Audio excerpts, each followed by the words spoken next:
everybody. It's a bit chilly in the churchyard as the director is complaining, and I've been told under strict instructions not to move away as I did in my last one. I wandered a bit about in fearing, and I'm going to keep it brief. As you can see, we're here in St Mary's churchyard and the daffodils are just coming out. Sadly the snowdrops are finishing, a little past their best now, still lovely. But they're being replaced by the daffodils, which are coming out in abundance, in profusion, all the way around the churchyard. So do come and have a look at those. And when the sun's out a bit more, when it's a bit warmer, it was a glorious day on Thursday. You can love the world, can't you? But it's not that easy to love the world as a whole, or certainly not all the time. We just think about the appalling mess that Russia is making in Ukraine. The tinderbox that is Israel and Palestine, it looks about it's just about to explode again. I'm not sure I really want to know any more about Matt Hancock, really. I think I know more than enough about him.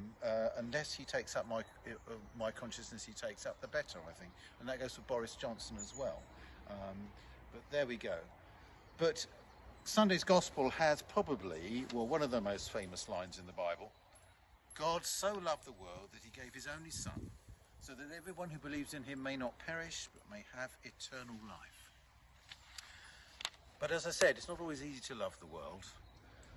We think of the terrible suffering in southern Turkey and northern Syria, much of which, although it's a natural disaster as we call them, is due to the flimsiness of the buildings that the people lived in and the tardiness of the response to the disaster. But God loves the world, and not just loved, but loves present tense, and gave himself, his very self, in his son, and that is the heart of the Christian faith. And that gospel reading carries on with these lines, when I can find them. Indeed, God did not send his son into the world to condemn the world, but in order that the world might be saved through him. How the world is saved through Christ's coming and his death and resurrection is too much for a short talk.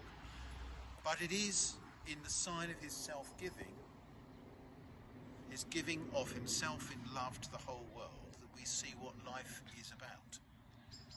And while we may find it hard to love the world on a grey day, when there's so much misery in the world, God does not find it hard. Indeed, he still loves the world and still seeks to save it.